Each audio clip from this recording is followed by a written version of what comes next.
Les enfants vont à l'école, roller, trottinette, vélo, enfin skate, tout ce qui existe. Mais certaines fois, ils n'ont pas le choix, ils doivent prendre leur voiture. La ville doit revenir aux habitants, doit redevenir vivable et respirable. Et du coup, je savais pas comment faire, j'étais toute stressée. Du coup, j'ai demandé à un monsieur dans la rue. C'est un livreur. Je dis, monsieur, s'il vous plaît, vous pouvez m'aider, je sais pas du tout comment démarrer. Peut-on se déplacer à Bruxelles sans sa voiture? Comment faire ses courses? Ou partir en vacances? Bienvenue dans ce podcast de Bruxelles Environnement. Rencontrons des Bruxellois et Bruxelloises qui nous parlent de leurs choix pour rendre Bruxelles plus durable et agréable à vivre.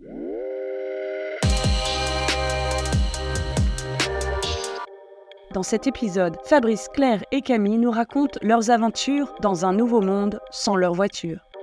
Je m'appelle Fabrice, j'habite ici à Gênes et je suis pensionné depuis 3 ans, donc je vais tout doucement sur mes 69 ans. Moi, je m'appelle Claire, j'ai 58 ans. Je vis à Bruxelles depuis 2007. Avant, j'étais française. Maintenant, je suis devenue bruxelloise de cœur. J'ai été puéricultrice, passionnée par les enfants. Je m'appelle Camille, j'ai 30 ans, je suis bruxelloise, j'habite à Schaerbeek et je travaille dans tout ce qui est données informatiques. Est-ce que vous pourriez nous expliquer ce qui vous a amené à renoncer à votre voiture? J'ai toujours fait du commercial, donc j'avais un véhicule de société et pendant des années, je me suis jamais posé la question d'utiliser autre chose que la voiture. Et ensuite, s'est posé le problème de savoir ce que j'allais faire à partir du moment où j'étais retraité. Donc je n'avais plus accès à cette voiture de société, donc je devais prendre la décision. Soit j'en achetais une, soit je m'en passais et je trouvais une autre solution. Et je dois dire que la solution a été trouvée très rapidement puisqu'on habite tout près d'une station Cambio. Donc j'ai fait quelques essais, quelques tests comparatifs de calcul et très vite j'ai compris que la solution se trouvait là. On a passé le cap et maintenant on roule en Cambio quand c'est nécessaire. Sinon tout le reste se passe ou à pied ou en vélo ou en transport en commun. C'est la même chose pour vous? Vous partagez le même Non, alors en fait, moi je suis arrivée de France en ayant vécu pendant longtemps dans des petits villages. C'était voiture obligatoire parce qu'il n'y avait pas moyen de transport, il n'y avait rien. Et puis donc quand je suis arrivée à Bruxelles, pendant 1 an, j'ai continué à me servir de la même voiture. Et puis un jour, je me suis dit, mais c'est pas possible, je vais faire mes courses sur une place où c'est impossible de se garer, où il y a... Enfin, je mets 10 minutes pour y aller en voiture à peine et je mets 15 minutes pour me garer. Et donc c'était juillet 2008. Et donc j'ai dit, ok, je vais me racheter un vélo. Et donc j'ai eu besoin de ma voiture encore 1 an, en 2016-2017, parce que je faisais une formation qui avait lieu le dimanche de l'autre côté de Bruxelles. Donc c'était 1h30 de transport en commun le dimanche matin. Et le jour où cette formation a été finie, le dimanche, le lundi, j'ai donné les clés de ma voiture et j'ai dit, je n'en veux plus. J'ai pris un abonnement à la Stib, ce qui m'a permis de passer un hiver au chaud et de ranger un peu le vélo en hiver. Ça a duré 1 an et maintenant je fais tous mes hivers sur le vélo, il n'y a pas de problème. Merci déjà pour votre partage. Et te concernant? Du coup, pour moi, ça fait 3 ans et demi que je suis dans l'entreprise avec laquelle je travaille actuellement. Et on a une voiture partagée au bureau qui est en fait très pratique. Et j'avais une petite décapotable à l'époque qui était ancienne et qui demandait de plus en plus de rénovation. Je fais énormément de trajets déjà à vélo et en transport en commun. J'utilisais très peu la voiture, simplement pour aller visiter des amis ou de la famille en dehors de Bruxelles. Et en fait, je me suis dit, bon, est-ce que pour ces rares occasions, quand ça devenait de plus en plus rare d'utiliser ma propre voiture parce que j'avais toujours accès à celle du bureau, j'étais là pour les rares occasions où je vais encore utiliser la mienne. Est-ce que les coûts de réparation et de taxes et tout ce qui va avec quand on a une voiture, ça vaut la peine? Et voilà. C'est chouette d'entendre déjà la variété de parcours et de raisons pour lesquelles on pourrait ne plus avoir envie d'utiliser principalement la voiture. Donc ici, on a eu les arguments économiques, pas mal, de temps. Est-ce qu'il y a d'autres arguments qui vous ont convaincu encore davantage? Écologiquement, je pense que la ville doit revenir aux habitants, doit redevenir vivable et respirable. Et quand on a la possibilité d'avoir accès à tout ça, il ne faut pas hésiter une seconde, je pense. Bon, on a la chance aussi de ne plus avoir d'enfants à la maison. Je peux comprendre que quelqu'un qui a encore des enfants à conduire à gauche, à droite, ça pourrait encore aller, mais à partir du moment où il y en a 2 ou 3, c'est moins facile. Mais ici, avec toutes les possibilités qui s'offrent à nous, je pense qu'on serait idiot de s'acharner à continuer en voiture. Et c'est vrai que maintenant, Là où nous habitons, au début, c'était gratuit pour se garer. Et puis après, il y avait une carte Refrain. La première voiture était gratuite, la deuxième était payante. Et puis maintenant, tout est payant. Moi, je me suis fait exactement la même réflexion. J'avais l'impression que les voitures étaient de moins en moins acceptées à Bruxelles, ou en tout cas dans mon quartier. Et alors, ce que j'ai beaucoup apprécié, c'est que je me suis dit, de plus en plus, les routes cyclistes sont en train de se développer à Bruxelles et deviennent de plus en plus sécures. Alors, en étant bruxelloise, j'ai l'habitude d'un peu du danger, mais j'ai beaucoup d'amis, en fait, qui n'osaient pas passer le cap du vélo parce que c'est vrai qu'il faut un peu être conscient que c'est dangereux, parfois.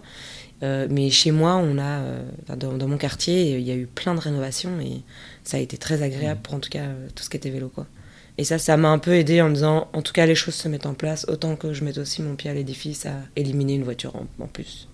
Oui, pour en revenir aux raisons économiques, en fait, quand on a fait le choix de Cambio, donc suite à son départ en pension, en fait, on s'est dit, OK, pendant 1 an, on va prendre la voiture, on va louer des Cambios aussi régulièrement que si on utilisait notre voiture. On s'est donc pas gêné parce que l'idée, c'était pas non plus de faire un retour en arrière et de se dire, OK, non, ça on peut pas faire, ça on peut pas faire. Et au bout d'1 an, on a repris toutes nos factures Cambio, on a additionné, on a calculé.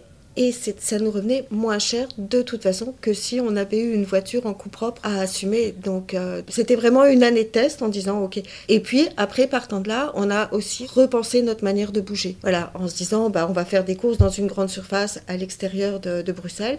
Et oui, en fait, on peut y aller en métro parce qu'on sait qu'on va acheter des trucs lourds, qu'on va se les faire livrer. Et de se dire, voilà, il y a des personnes qui n'ont pas le choix, qui doivent utiliser leur voiture. OK, elles le font, on n'est pas contre la voiture. Nous, on a la possibilité de faire autrement. Chouette, on fait autrement. Et comment vous avez entendu parler de la prime bruxellaire ? Est-ce que c'est un élément qui a joué aussi dans votre décision ? Moi, en fait, j'ai tout testé. J'ai pris dans tout. Donc, j'ai un vélo depuis très longtemps. Ce vélo est très vieux. Il est plus vieux que moi. Et donc, la première étape, une chose que je voulais absolument faire, c'était de m'acheter un nouveau vélo plus léger pour l'utiliser plus facilement, quoi. Et parce que mon vélo, dernièrement, m'a demandé 250 € de rénovation, le vieux vélo, et donc je m'étais dit, je veux plus avoir autant de frais sur un vélo, même si je sais que sur le long terme, ça va revenir, parce que plus on utilise un vélo, évidemment, il y a des frais, c'est logique. Comme j'enlevais une voiture, je m'étais dit que j'allais tester Cambio pour remplacer la voiture. J'ai pas eu la même expérience que vous pour Cambio, parce que moi j'utilise la voiture pour des city trips, donc j'ai eu un budget Cambio, mais aujourd'hui je vais l'utiliser pour peut-être aller à la déchetterie, mais en fait pour faire mes courses, j'habite seule, je fais pas énormément de courses, quoi. Et je suis un peu, pas déçue, mais je réalise que Cambio n'est peut-être pas la solution appropriée pour moi, mais je l'ai testé. J'ai aussi testé Félix, que j'adore beaucoup, et donc du coup un peu déçue de ne pas avoir mis plus d'argent dessus parce que vraiment super belle découverte. Quand la motivation est un peu moins là pour traverser Bruxelles en vélo ou en transport en commun parce que les transports se mettent mal et donc du coup ça nous prend 1h30, vraiment j'adore. Faut pas un permis pour rouler Félix, c'est vraiment juste des gros vélos électriques qui vont à du 45. La première fois que j'ai pris Félix, moi j'ai pas de permis de scooter, et du coup je savais pas comment faire, j'étais toute stressée, du coup j'ai demandé à un monsieur dans la rue, c'est un livreur, j'étais monsieur s'il vous plaît, vous pouvez m'aider, je sais pas du tout comment démarrer, c'est le Félix, c'est la première fois, et il a été super gentil, il m'a démarré, j'ai même vu qu'il m'avait regardé sur mes premiers mètres pour voir si je me pétais pas la gueule. Et voilà, tout s'est bien passé, je ne suis pas tombée.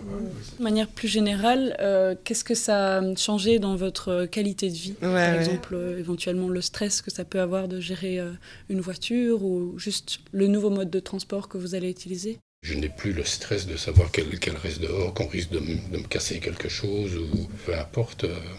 Non, on est vraiment tranquille, on la prend, on la remet là où elle doit être. Et puis après, je trouve que le stress disparaît effectivement. Enfin, le stress du propriétaire de la voiture. J'ai l'impression d'être à nouveau reconnecté à mon environnement normal, naturel.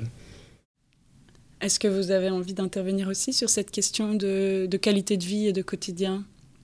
Alors moi j'ai la chance avec mes cheveux blancs, c'est que dans les transports en commun, très souvent on me laisse une place assise. Ce qui fait qu'en fait, au lieu d'être dans les embouteillages ou dans le stress de la circulation, je suis dans un coin du métro avec mon livre et que je ne vois pas le trajet passer. C'est vrai qu'il peut y avoir des problèmes de retard ou d'accident, mais c'est quand même pas si souvent que ça.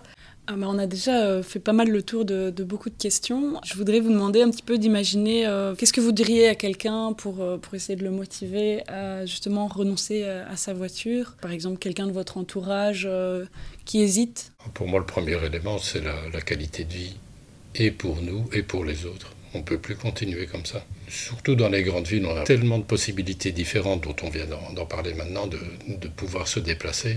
Il faut qu'on arrête, il faut rendre de nouveau les villes respirables et vivables, et pour nous et pour nos enfants et nos petits-enfants. Nous, on a la possibilité de le faire, donc c'est juste que les gens se disent est-ce que j'ai la possibilité de le faire ou pas. On a des petits-enfants, les parents font vraiment le choix d'une mobilité douce, vélo, les enfants vont à l'école, roller, trottinette, vélo, enfin, skate, tout ce qui existe. Mais certaines fois, ils n'ont pas le choix, ils doivent prendre leur voiture Mais je crois que pas dans mon discours, en tout cas, ce ne sera jamais de culpabiliser ou de reprocher quoi que ce soit. C'est plus de dire, essaye de voir quand est-ce que tu peux renoncer à la voiture. Et si chacun fait des petits bouts comme ça, on arrive à s'entendre. Bon, je n'ai pas grand-chose à ajouter, tout a été dit. Franchement. Oui. Juste pour clôturer l'échange, la discussion, j'aimerais que vous réfléchissiez à une phrase que vous souhaiteriez à Bruxelles en termes de mobilité, ou comment vous souhaiteriez voir Bruxelles en termes de mobilité. Moi, je dirais partager et respecter.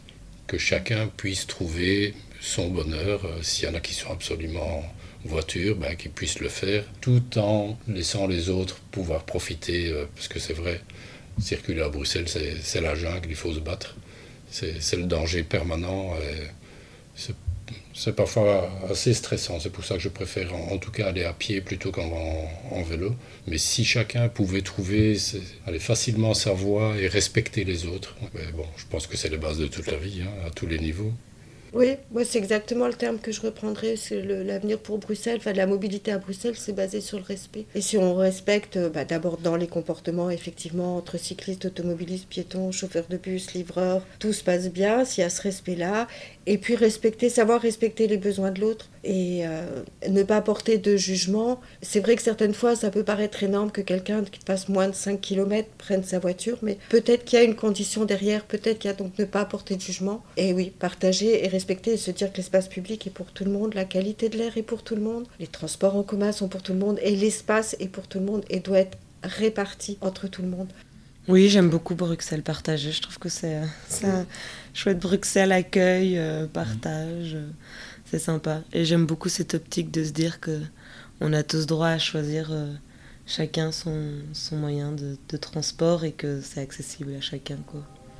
Merci Fabrice, Claire et Camille. Merci pour vos anecdotes et d'avoir partagé votre histoire avec nous.